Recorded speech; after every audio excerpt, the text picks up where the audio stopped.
Welcome to Discover You, an inspiring podcast exploring cutting-edge solutions to our everyday psychological challenges. We explore complex mental health issues and talk to professionals, experts, and renowned authorities at the forefront of transformative healing. Our mission is to educate and destigmatize, and to ultimately view mental health as a proactive quest for optimized living and equilibrium, rather than mere crisis intervention. Welcome to another episode of Discover You, our podcast exploring innovative and effective solutions to issues in mental and behavioral health.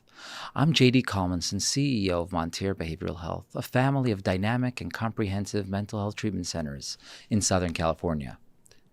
I'm honored and excited to introduce you to our wonderful guest today, Sarah Gallop. Sarah is a licensed marriage and family therapist and a registered art therapist. She received her master's in Marital and Family Therapy with an emphasis in art therapy from Loyola Marymount University. She currently has a private practice in Los Angeles called Creative Space Art Therapy. Sarah uses a strength-based approach to work with both children and adults, addressing barriers and encouraging growth. She specializes in anxiety, depression, addiction, and relationship issues, and works within various theoretical orientations, including psychodynamic theory, cognitive behavioral therapy, and narrative theory. She truly believes in the power of art to uncover truths and to help clients make the changes they'd like to see in themselves. Welcome, Sarah. So happy to have you with us today, and thank you for taking the time to talk with us about art therapy and your clinical work. Thank you, JD. I'm honored to be here. Thank you for having me. To start off with, I would love to hear a little bit about the origins and the history of the field of art therapy. So the interesting thing about art therapy is it's really been around forever. If you think about petroglyphs, if you think about cavemen, if you think about the universal language of art in terms of different cultures and religions, and the way they used symbols to communicate, and it was part of their sacred practice. So when we're looking at the history of art therapy as it exists today, I like to talk about people as pioneers of art therapy. They really brought it to life. So there was a man named Adrian Hall who coined the term art therapy as he kind of painted his way through healing from tuberculosis. The two pioneers that we as art therapists really refer to most often, one is named Edith Kramer and the other one is Margaret Nomberg. And they started working with art together with clients in the way that we recognize art therapy today. Around when was that? That was in the 1940s. Mm-hmm. And the first fellow, Adrian Hall, who used it with tuberculosis. So that is fascinating because that's, using this as a therapeutic intervention for a medical condition. Mm-hmm. Yes. Art therapy is frequently used in children's hospitals with cancer patients. It can help you to really work through difficult, layered, nuanced feelings around physical health problems. So would you say that it's helpful and it's effective for some of the ancillary behavioral health, psychological challenges that surround medical, or would you say that it is actually helpful at a physiological medical level? That's a great question, and I would say both. Wow. Because art is inherently self-regulating. So if you're experiencing any kind of pain, any kind of chronic pain, it can really tone down your nervous system. It can kind of separate mind from body a little bit if you get totally absorbed in the art. In addition, if you're working one-on-one with an art therapist, it's a way to really explore what's going on for you in terms of these difficult feelings that you may be having. Wow. So since the 1940s, has it evolved tremendously until we're the stage where it currently is in terms of how it's practiced? Yeah, it has gone through a lot of evolution. Even probably 20 years ago, art therapy was in its infancy as far as working one-on-one with people. Um, it was more about maybe analyzing the art or trying to interpret it. So there was a theory that if you put the sun in the drawing, that meant your father. Or if there was a hole in the tree, that meant trauma. And we've evolved since this sort of analyzation of clients' art to the point where we believe that the client knows what's best for them on the inside. And so working with them one-on-one in an art therapy session is more about understanding what the art means to them, helping them to interpret the symbols and the metaphors that came from within. That's fascinating, and I want to really get to that a little bit later in our time together. Before we jump knee-deep into this amazing topic, can you share with us what the actual art session, art therapeutic session might look like, and how would it differ from an art class? Yeah. So an art class is usually run by a teacher, and the focus is on the product, not the process, as well as there's a certain way to do it. There's a certain way to make this sculpture. This is a technique used for painting. This is what you do with the charcoal. An art therapy session is confidential. So I treat their artwork as I would a clinical file. I don't show it to anybody else, and I let them know that so they feel safe creating. It's about, like any other therapy, it's about the relationship. So it's about the relationship between me and the client and building rapport to the point where they feel safe, sharing through art. It's not about making pretty pictures. In fact, sometimes the pictures are pretty intense and powerful and not pretty at all.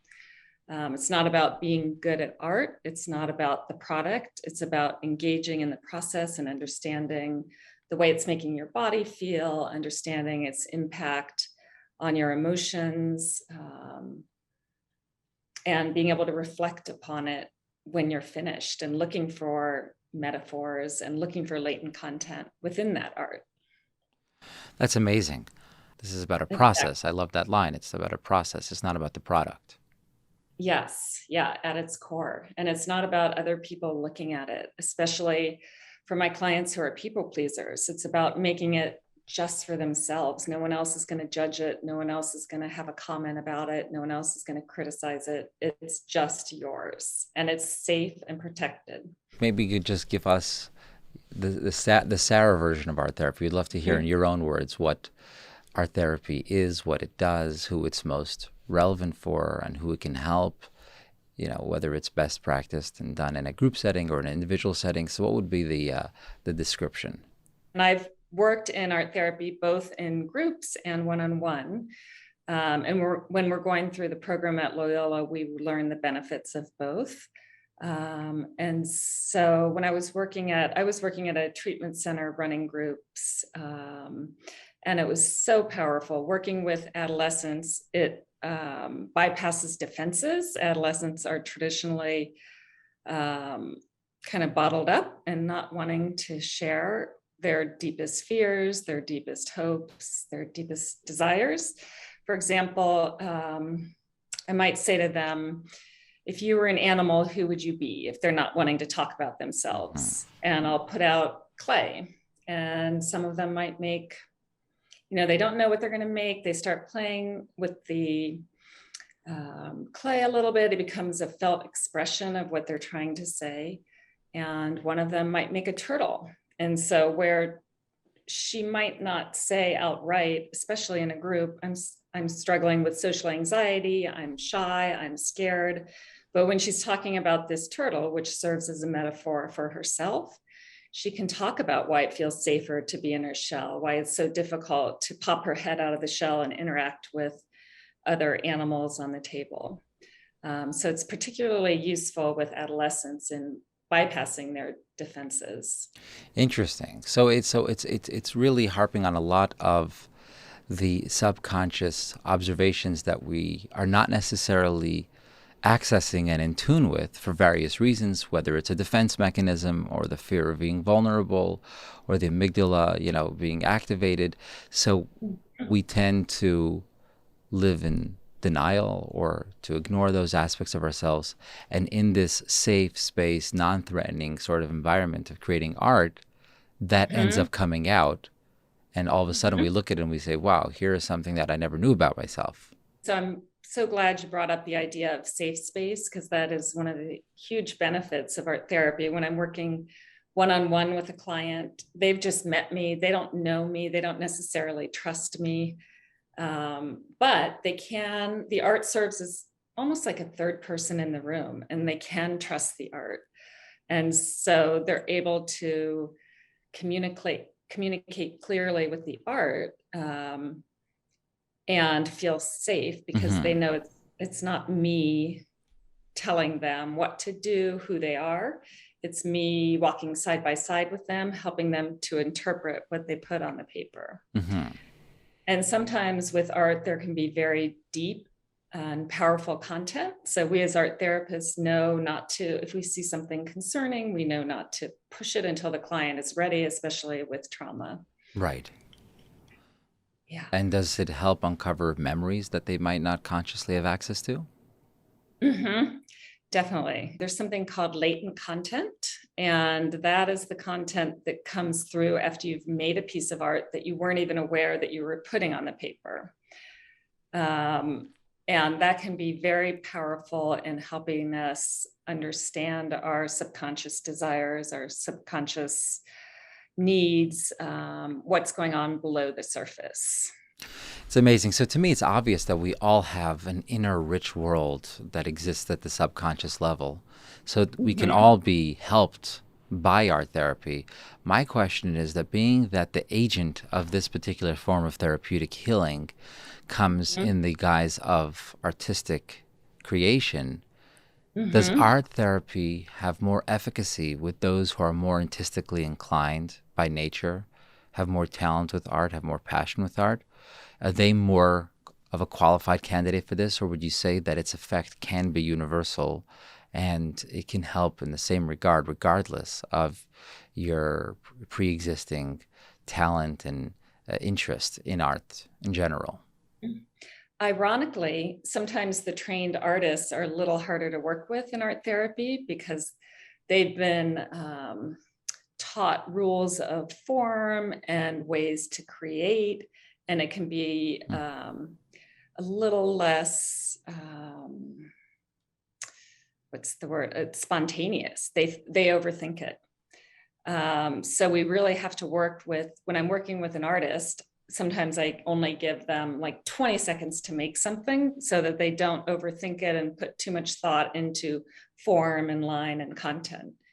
That makes so much sense to me. It's like I'm thinking about it. Some folks who are these inspirational speakers, motivational speakers, and it's probably the hardest for them to get motivated by those speeches because they do it professionally. So I guess in a similar light, it's like if you do this professionally, so it's not necessarily going to have that organic sort of subconscious self-expression. You're so trained, wired to do it. That's a great parallel. Yeah.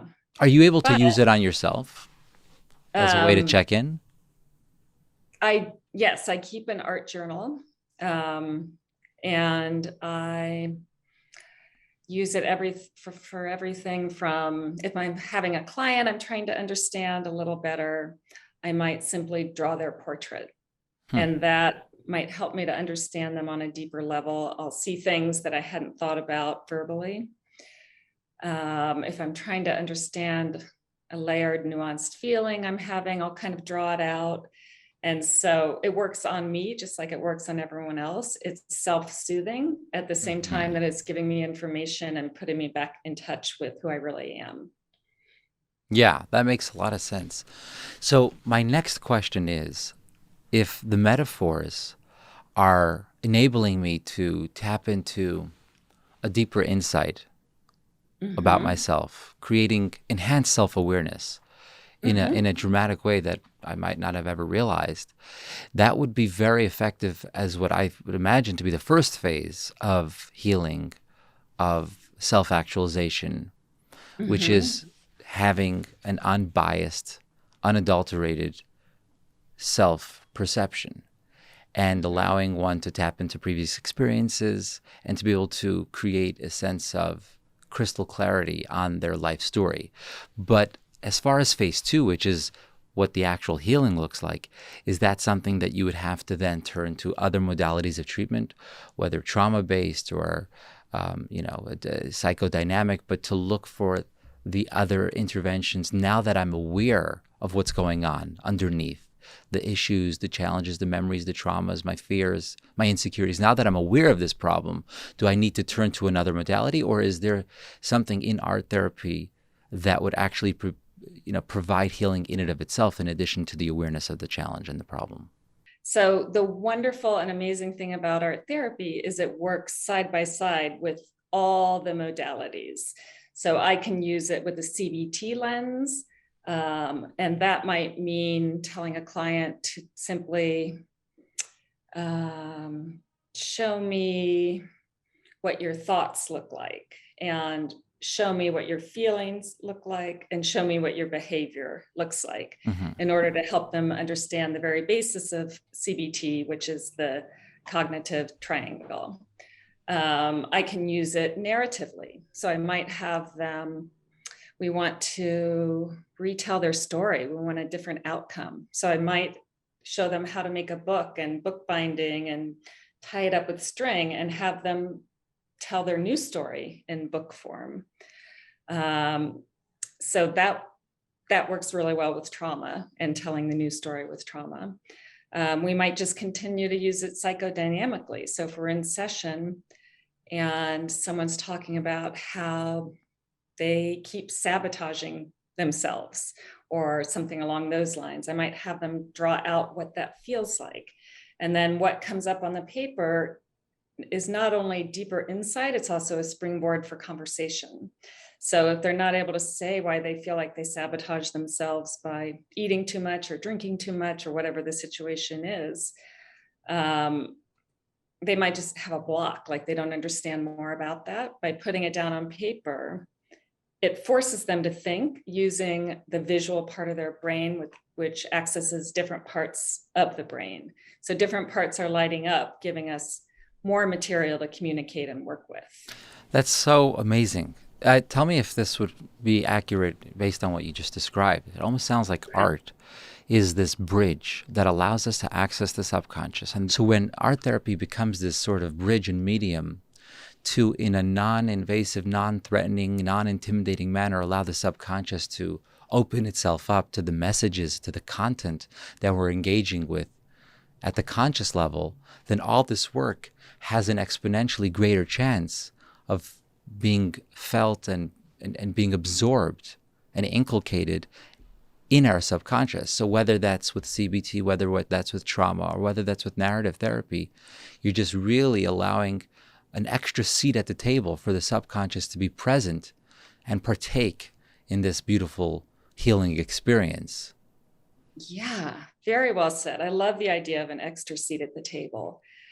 It's another way to get a little bit deeper into the subconscious. And also, there's a tangible record of change. So a lot of times in therapy, in traditional talk therapy, people will talk about things, and then 1 week later, they may have forgotten what they talked about if they don't take notes, or it may not have really gone very deep. Right. When we make art, we can go back and look at the prior week.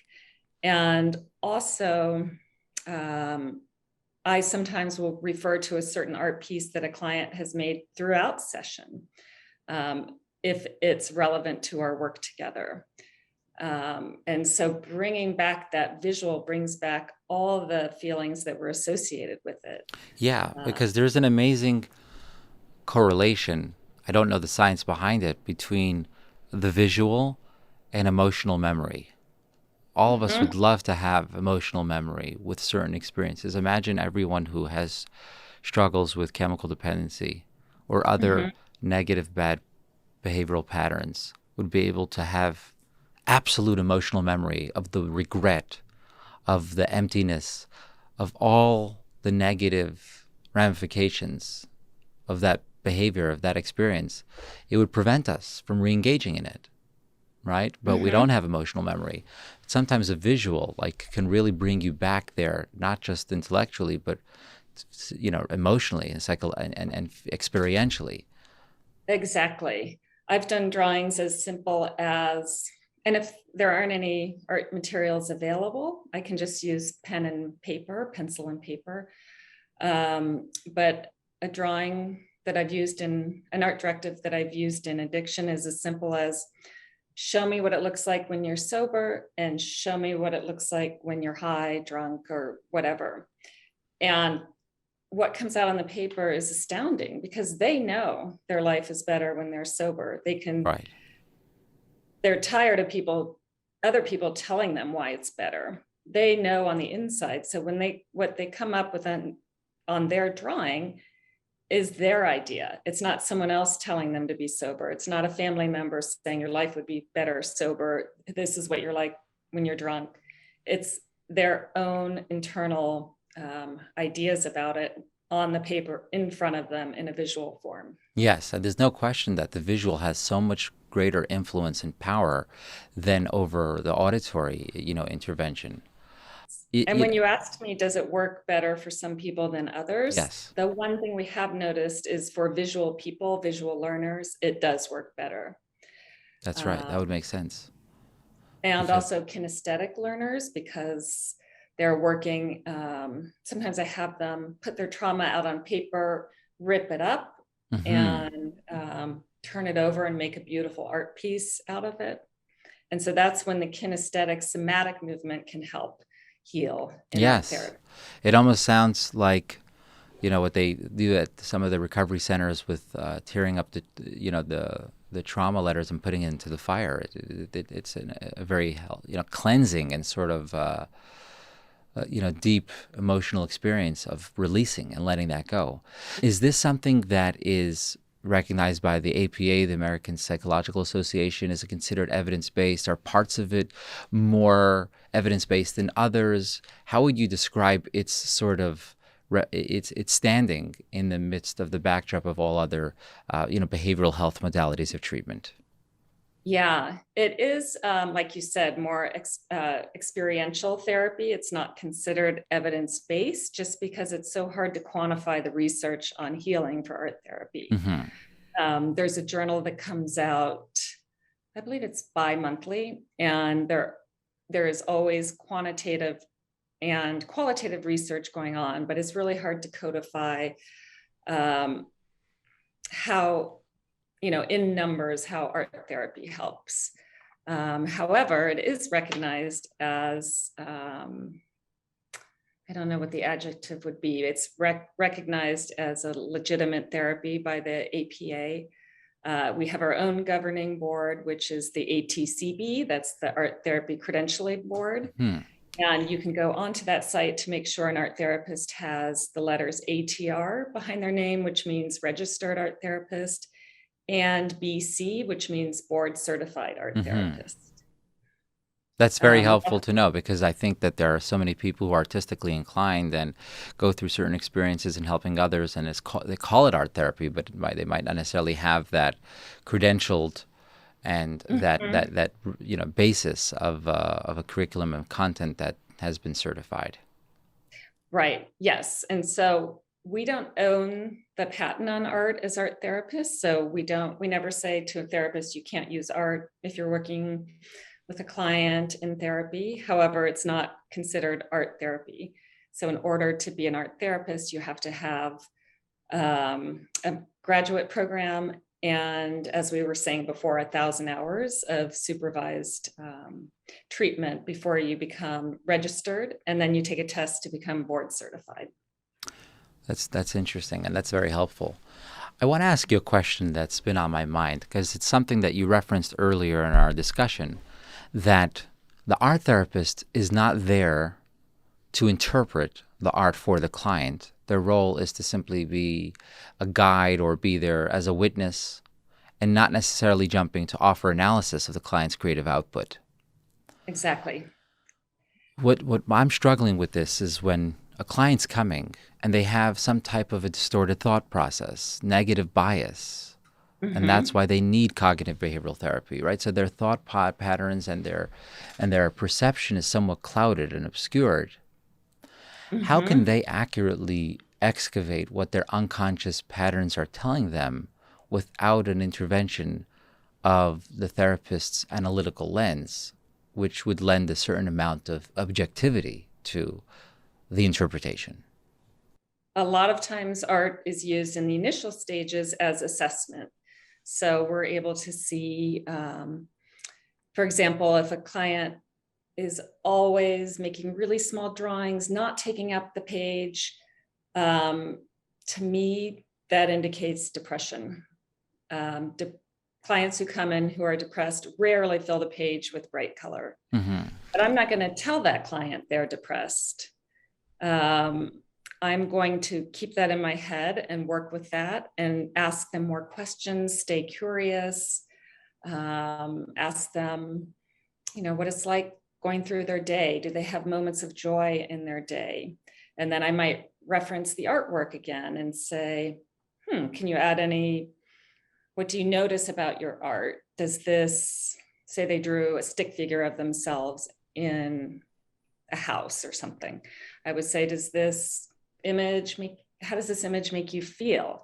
And so their answers are going to be the springboard for conversation for me to help them with their depression and then apply interventions for that depression once it's out in the talk space, for lack of a better word. And so if I were to say to them, especially teenagers, kids, you're depressed, that would do nothing for them in terms of healing. And so to really help them walk side by side with them to understand themselves, that what they're feeling when they don't want to go out with their friends is depression, that what they're feeling when they go in their room and isolate is depression. So I want them to come to that realization on their own, and then there's more motivation for change because it's coming from them. Right. So you're guiding them. You're not doing the analysis for them, but you're creating the conditions by asking certain questions and creating a safe space for them to be able to uncover these truths on their own. Yes. And that comes after building rapport, of course. They have to feel safe enough to admit that they're isolating in their room. A lot of clients won't admit that until, several sessions in. Right. As far as the group art therapy and individual art therapy, I know that you said you've done both and it is done in both. Would you say that in a group setting, some of the effectiveness would be stifled given the fact that we're really trying to create a space in which we feel uninhibited, in which we feel unhindered in our ability to be to be vulnerable and to tap into some of the things that might scare us on a regular basis? Would you say that being in a group setting might undo some of that? Or does the group sometimes, with the right group, create such an intense ambiance where it's, the opposite, like you'll find in a psychodrama group, where the energy of the group sort of escalates the effectiveness? I don't think one is better than the other. I think they're different. The advantage of group art therapy is you've got that connection. It encourages connection. It encourages the collective consciousness that we're all going through difficult times together. And it strengthens relationships. When I'm doing art therapy in a group, I always tell them, if there's something sensitive, you don't have to share it. You don't have to tell us what this means. You can add a symbol that means something only to you. But the magic of group art therapy comes when clients start giving feedback to each other and supportive comments to each other about their drawings. And that doesn't mean, oh, that's beautiful. Art therapy is not about making pretty pictures. It's about saying, oh, wow, I noticed that bird that you put in your drawing almost looks like it's flying away from the trauma. Or whatever the other clients notice. And it's amazing the amount of insight they're able to give each other. Wow. That's heartwarming, and it makes a lot of sense as well. So what would you like to see for the art therapy and the modality as a whole in the next few years? What would you like to see as the future of art therapy? I would like it to continue to get the recognition it deserves. I would love to see it covered by insurance. They're working on that in some states. When you say covered by insurance, so you're referring to in as far as an art therapist's private practice being able to accept a client and engage in art therapy and have insurance cover that, right? Right. So I'm in my private practice, I take insurance because I'm also a therapist. There are art therapists who are not licensed counselors or licensed therapists, and they have a difficult time because they can only accept private pay. Sure. So, but the interesting thing is that you are a licensed therapist, and you're able to charge insurance in the sense that insurance recognizes the work that you do, even though you're doing art therapy. So they're saying that's an acceptable modality as long as you're a licensed therapist. Yes. And to be fair, we don't always use art therapy. It depends what's going on for the client. Right. Of course. But it makes sense that they're not necessarily currently challenging the modality as a whole. They're just saying that this is not any type of an independent therapy where, even in the absence of a traditional licensed clinical degree, this would be an independent therapeutic position, authority. Yeah, I would love to see increased recognition and respect for art therapy as its own unique modality. Amazing. And last but not least, would you suggest any resources for folks out there listening who might want to learn more about art therapy? Yeah, I would recommend going on the American Association of Art Therapy's website. It's full of information about art therapy and how to find an art therapist if you're looking for an art therapist. You can also Google art therapists near me and see what comes up. And as I mentioned earlier, you can check and see if they have the letters ATR and or BC behind their names, and that means they're credentialed. There are art therapy groups. There are some art therapy Facebook groups. And so it's really just kind of Googling in your area. Sure. This has been amazing. Thank you so much, Sarah, for joining us on the Discover You podcast. We really appreciate you taking the time to share your expertise and wisdom with us. How can people find out more about you and the wonderful work that you do? Oh, thank you. It was a pleasure to be here, JD. I have a website. It's Sarah Gallop, LMFT.com. And I have a profile on Psychology Today. And I have a Facebook page, Creative Space Art Therapy, and an Instagram account, Creative Space Art Therapy. Awesome. And thank you, audience, for joining us too. I hope you enjoyed today's episode of Discover You. At Montare, we want you to know that you're never alone on your journey. And to find out more about our innovative treatment programs, you can find us at montarebh.com. And you can listen to our Discover You podcast on iTunes, Spotify, or wherever you get your podcasts. Wishing all of you vibrant health and a safe and peaceful day. See you next time.